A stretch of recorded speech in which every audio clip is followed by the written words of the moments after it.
नमस्कार। निर्माण परियोजनाहरूको लागत कसरी तय हुन्छ भनेर कहिले सोच्नु भएको छ? आज हामी यही विषयमा अलिक गहिरिएर हेर्दैछौँ। हामीसँग केही स्रोतहरू छन् जसले विभिन्न निर्माण कार्यहरूको दर विश्लेषण मतलब रेट एनालिसिस कसरी गरिन्छ भनेर देखाउँछ।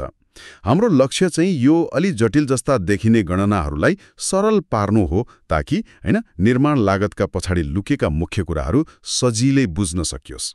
ल सिधै विषयमा प्रवेश गरौँ है त। अवश्य। यो दर विश्लेषण प्रक्रिया निर्माण परियोजनाको बजेट बनाउन र लागत अनुमान गर्न एकदमै आधारभूत र महत्त्वपूर्ण हुन्छ। यसले कस्तो भने नि ठूलो खर्चलाई सानसाना व्यवस्थापन गर्न सकिने टुक्राहरूमा बाँडेर हेर्न मद्दत गर्छ। आज हामी स्रोतहरूमा दिएका केही विशिष्ट उदाहरणहरू हेर्नेछौँ जसले लागतका विभिन्न तत्त्वहरू कसरी मिलाएर अन्तिम दर निकालिन्छ भन्ने कुरा अलि स्पष्ट पार्नेछ। ठिक छ, पहिलो विश्लेषणबाटै सुरु गरौँ न त। मेसिन प्रयोग गरेर मेकानिकल अर्थवर्क एक्सकभेसन मार्फत 1 घनमिटर माटो खन्दा कति खर्च लाग्छ? स्रोतले यसलाई केलाएको छ। हेर्दाखेरि मुख्य खर्च 2 प्रमुख शीर्षकमा देखिन्छ जस्तो छ। एउटा उपकरण, यहाँ ब्याकहो लोडर भयो, अनि अर्को इन्धन मतलब डिजल हो। र यो प्रविधि आधारित कामको लागत संरचना बुझ्नलाई राम्रो सुरुवात हो। यसले देखाउँछ कि जब हामी मसिन प्रयोग गर्छौं लागत खासमा कहाँ केन्द्रित हुन्छ। स्रोतको तथ्याङ्क हेर्दा एउटा रोचक कुरा देखियो है।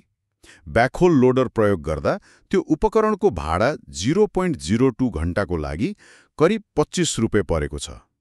तर त्यही कामको लागि चाहिने डिजल 0.19 लिटर, त्यसको लागत चाहिँ 33 रुपियाँ भन्दा अलि बढी छ। मतलब छोटो समयको काम भए पनि इन्धनको खर्च त मेसिनको भाडाभन्दा बढी पो रहेछ। हो, यो निकै महत्त्वपूर्ण अवलोकन हो। यसले के देखाउँछ भने यस्ता मेसिनहरू चलाउँदा त्यो सञ्चालन खर्च, खास गरी इन्धनको मूल्यप्रति कति संवेदनशील हुन्छ भन्ने कुरा। इन्धनको मूल्यमा सानो तलमाथि हुँदा पनि परियोजनाको लागतमा सिधै असर पर्न सक्छ, छोटो अवधिको काममा समेत। यो भाडा दर भन्दा पनि बढी अस्थिर पक्ष हुन सक्छ। वास्तवमै यी दुई मतलब उपकरण र इन्धन जोड्दा कुल सब टोटल करिब 58 रुपियाँ हुन आउँछ। अब निर्माण कार्यमा सामान्यतया जोडिने 15% ओभरहेड र नाफा भन्ने हुन्छ नि, त्यो यहाँ करिब 9 रुपियाँ जति आउँछ। त्यो थपेपछि मेसिनले 1 घनमिटर माटो खन्दाको कुल लागत ग्रान्ड टोटल लगभग 67 रुपियाँ जति पर्न जाँदो रहेछ। प्रति घनमिटर करिब 67 रुपियाँ। यो आँकडा मनमा राखौँ है। हजुर, यो विभाजन महत्त्वपूर्ण छ। मेसिन प्रयोग गर्दा इन्धनको लागत र त्यसको अस्थिरता एउटा पक्ष भयो। अब त्यही 1 घनमिटर माटो खन्ने काम मान्छेले मात्र गर्यो भने के होला? हाम्रो दोस्रो विश्लेषण यही विषयमा केन्द्रित छ। स्रोतमा जगमा सबै प्रकारको माटो खन्ने काम भनेर उल्लेख गरिएको छ।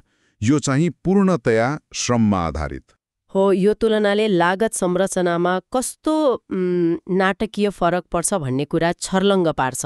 यसले मेसिनको त्यो गति र दक्षताको मूल्य कति हो भन्ने पनि अलिअलि देखाउँछ। यहाँ त हिसाब किताब पुरै फरक छ। मुख्य खर्च अदक्ष कामदार अनस्किल्ड लेबरमा गएको छ।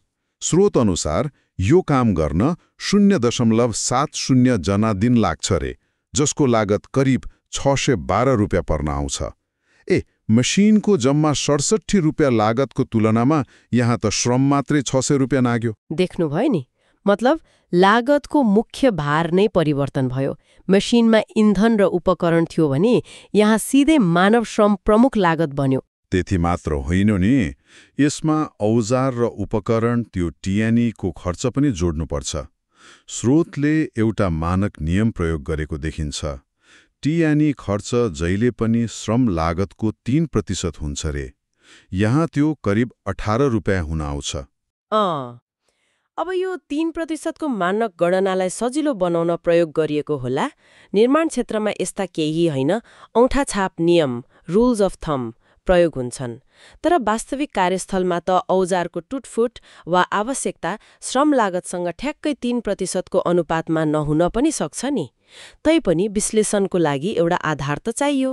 त्यो त हो। खैर, यो श्रम लागत 612 रुपियाँ र टिएनई 18 रुपियाँ जोड्दा उपकुल सब टोटल करिब 631 रुपियाँ भयो।